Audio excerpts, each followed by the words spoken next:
जब से ये रेसिपी मैंने घर पे बना के सबको खिलाई है, सबको इतनी ज्यादा पसंद आई है कि जब भी बाहर का नाम आता है तो सब कहते हैं कि ये वाला नाश्ता बनाओ।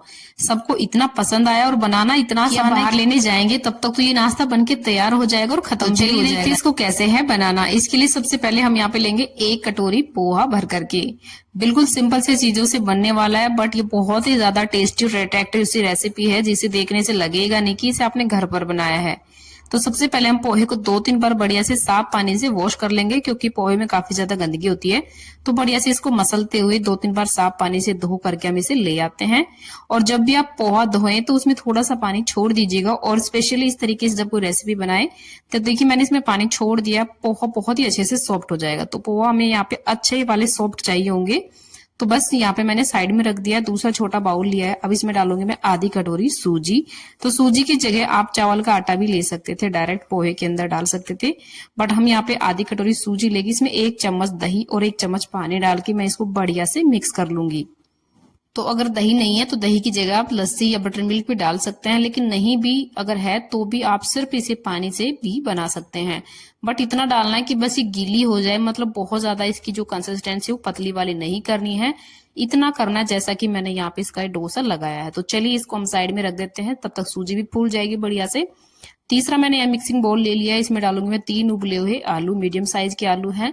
तो आप इनको कद्दूकस भी कर सकते हैं, या फिर इस तरीके से हाथ से मैश कर सकते हैं, या फिर फोक ले लीजिएगा, इससे भी बहुत ही अच्छे से ये मैश हो जाते हैं। मतलब रफली आप इनको तोड़ लीजिएगा, ऐसा नहीं कि हम यहाँ पे बिल्कुल बारीक वाले चाहिए होंगे। तो बस बढ़िया से मैंने इनको फोक की हेल्प से ही बढ़िया से मैश कर लिया है। तो अभी हम इसमें ऐड करेंगे कुछ सब्जियां। सब्जी अपनी पसंद से भी डाल सकते हैं, नहीं है तो सिर्फ प्याज से भी आप इसे बना सकते हैं। मतलब स्पेशली जब घर में कोई चीज ना हो तब आप इस रेसिपी को ट्राई कर सकते हैं, बट जो टेस्ट आएगा वो सच बता रही हूँ बहुत ही ज्यादा अमेजिंग आने वाला है। मैंने हरी मिर्च और प्याज डाल दिए, साथ में आधा इंच लगभग अदरक का टुकड़ा भी कद्दूकस करके ऐड कर दिया है। बेसिक से मसाले डालेंगे, जैसे कि चाट मसाला, थोड़ा सा गरम मसाला, बहुत ज्यादा मसाले मैं यहाँ पे नहीं डाल रही हूँ। और इसी के साथ आधी चम्मच कच्चा जीरा डाल रही हूँ मैं। तो बस इसमें नमक ऐड करेंगे अपने स्वाद अनुसार, या फिर जितने आप मतलब सामान ले रहे हो उस हिसाब से भी आप क्वांटिटी देख के डाल सकते हैं। आधी चम्मच लगभग मैं यहाँ पे चिली फ्लेक्स यानी कि कुटी हुई लाल मिर्च ऐड कर रही हूँ। आप इसमें कोई पिज्जा सीजनिंग वगैरह भी डाल सकते हैं, मैगी मसाला भी डाल सकते हैं, और भी अच्छा चटपटा फ्लेवर आ जाएगा। तो इसको हम बढ़िया से मिक्स कर लेंगे, और जब तक हाथ से मिक्स नहीं जाएगा, मतलब तब तक अच्छे से मिक्स ही नहीं होगा ये। तो इसे आप हाथ से ही मिक्स कीजिएगा बढ़िया से, मतलब सारी चीजें मसाले वगैरह ना अच्छे से मिक्स हो जाते हैं। तो आप चाहे तो हाथ से कर सकते हैं, या फिर भैया आप चम्मच से करना चाहें तो चम्मच से भी कर सकते हैं। बढ़िया से देखिए मैंने इसको मिक्स कर लिया, डो बना लिया है। अब इसमें से क्या करेंगे हम मतलब नींबू जितना साइज ले लीजिएगा आप, उसे थोड़ा छोटा रखना चाहें तो वो भी रख सकते हैं। इस तरीके से छोटे छोटे बॉल्स बना के तैयार कर लेंगे। तो पूरे की देखिए मैंने यहाँ पे बॉल्स बना के रेडी कर लिए हैं। अब चलिए हम पोहे को चेक कर लेते हैं। तो पोहा देखिए बिल्कुल अच्छे से ना ऐसा हो गया है, मतलब खिला खिला सा आप देख सकते हैं, बहुत ही अच्छे से सॉफ्ट हो गया है। मतलब जब हम एक उसको पोहे को पीस को देखेंगे दबा के तो बहुत इजीली मैश हो रहा है। तो ऐसा ही हमें चाहिए था। सूजी भी बढ़िया से फूल गई है। इसी को हम दोनों चीजों को एक साथ डाल लेंगे, और इसको मिक्स करने से पहले हम इसमें 1-2 चीजें ऐड कर लेंगे, जैसे कि इसमें भी हम नमक डालेंगे स्वाद अनुसार या फिर क्वांटिटी के अकॉर्डिंग। थोड़ी सी मैं यहाँ पे चिली फ्लेक्स ऐड कर रही हूँ, आप यहाँ पे हरा धनिया भी डाल सकते हैं यदि है तो। और इसको हम बढ़िया से मिक्स कर लेंगे। अगर आपको बहुत ज्यादा हार्ड लग रहा है तो थोड़ा सा 1-2 चम्मच पानी यहाँ पे आप डाल सकते हैं। तो यहाँ पे जितना अच्छा मतलब ये सॉफ्ट रहेगा आपका डो, उतनी ही जो आप ये नाश्ता बनाएंगे तो वो उतना ही आपको आसान रहेगा।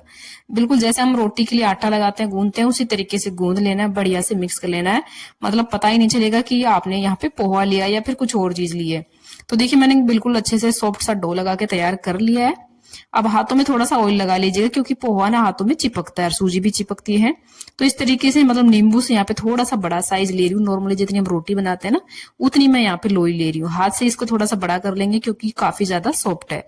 अब क्या करेंगे, सेंटर में जो हमने आलू की ये बॉल्स बना के रखे थे उसे रख देंगे, थोड़ा सा इसको प्रेस कर देंगे, और इसको ना ऐसे उठाते हुए मतलब बंद कर लेंगे। और ये जितना आपका पोहा जो डो है सॉफ्ट रहेगा, उतनी ही आपको ये टिक्की बनाने में आसानी रहेगी। इसलिए मैं कह रही थी कि डो को ना बिल्कुल सॉफ्ट लगाना।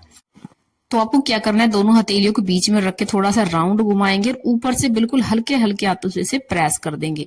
बिल्कुल भी ना तो फटेंगी कहीं से भी और बहुत ही अच्छे से आपकी जो टिक्की है ना बन के तैयार हो जाएगी। थोड़ा सा ऊपर प्रेस कर दीजिएगा और हथेली के बीच में इस तरीके से रख के थोड़े इसके कॉर्नर भी आप ठीक कर सकते हैं। तो बहुत ही परफेक्टली देखिए ये जो टिक्की बन के तैयार हो जाएगी। सारे पीसेज हम ऐसे बना लेंगे, बिल्कुल भी इसमें एक में भी क्रैक्स नहीं आया था। तो सारे मैंने यहाँ पे बना के तैयार कर लिए हैं। चलिए अब चलते हैं गैस की तरफ। कढ़ाई में मैंने थोड़ा सा ऑयल लिया है, तो बहुत ज्यादा ऑयल की जरूरत नहीं है आपको, मतलब डीप फ्राई करने की जरूरत नहीं है, इनको आप ऐसे ही कर सकते हैं। तो बस इसमें उठा के एक एक पीस आप यहाँ पे डाल दीजिएगा। हाँ, गैस का फ्लेम बहुत ज्यादा आपको हाई नहीं करना है, लो टू मीडियम के बीच में ही रखना है, मतलब लो भी नहीं रखना है और आपको बहुत ज्यादा हाई भी नहीं रखना है, मीडियम के बीच में कर लीजिएगा आप। और बहुत ही अच्छा इसे मतलब फ्राई हो जाएगी बिना किसी टेंशन के। हाँ, डालने के तुरंत बाद आप चम्मच वगैरह मत चलाइएगा मेरी तरह। तो बस इस तरीके से थोड़ा सा ऐसे कर देंगे ताकि इसके ऊपर भी ऑयल चला जाए, ताकि ये ऊपर से भी साथ साथ में सिकती रहे। तो बस इनको अलट पलट करके, मतलब जब आप थोड़ा सा मतलब पेशेंस रख के इनको फ्राई करेंगे ना तो बहुत ही अच्छे से क्रिस्पी फ्राई होगी। लेकिन अगर आपको जल्दबाजी है और ऐसे कर लेंगे तो ये ऊपर से तो मतलब फ्राई हो जाएगी, वैसे तो अंदर से सॉफ्ट ही रहता है लेकिन बहुत अच्छे से नहीं हो पाएगी। तो इस चीज का आपको थोड़ा सा ध्यान देना है। एक बैच मैंने फ्राई कर लिया था, दूसरे वाला बैच है, तो बस इनको अलट पलट करके फ्राई कर लेंगे। आप देख सकते हैं कहीं से टूटी फटी कुछ भी नहीं हुआ है और बहुत ही अच्छा नाश्ता बनके तैयार होता है। सच बता रही हूँ, आप भी एक बार जरूर से ट्राई करना और आपको बहुत ज्यादा पसंद आने वाली है। तो यहाँ पे पूरा नाश्ता फ्राई हो चुका है, तो चलिए बस फटाफट से करते हैं इसे सर्व। तो फ्रेंड्स, आई होप आप सभी को रेसिपी अच्छी लगी होगी। तो वीडियो को लाइक शेयर करना बिल्कुल भी नहीं भूलना है। कमेंट बॉक्स में जरूर से बताइएगा आपको ये रेसिपी कैसी लगी है। तो आप इसे फटाफट से गर्मा गर्म सर्व कीजिएगा टमाटो केचप के साथ, बाहर से क्रिस्पी अंदर से सॉफ्ट। ये नाश्ता जब आप किसी के सामने भी सर्व करेंगे, गारंटी लेती हूँ कोई बताएगा नहीं कि इसे आपने घर पर बनाया है। तो मस्ट ट्राई रेसिपी है, जरूर से करना। और वीडियो अच्छी लगे तो लाइक शेयर जरूर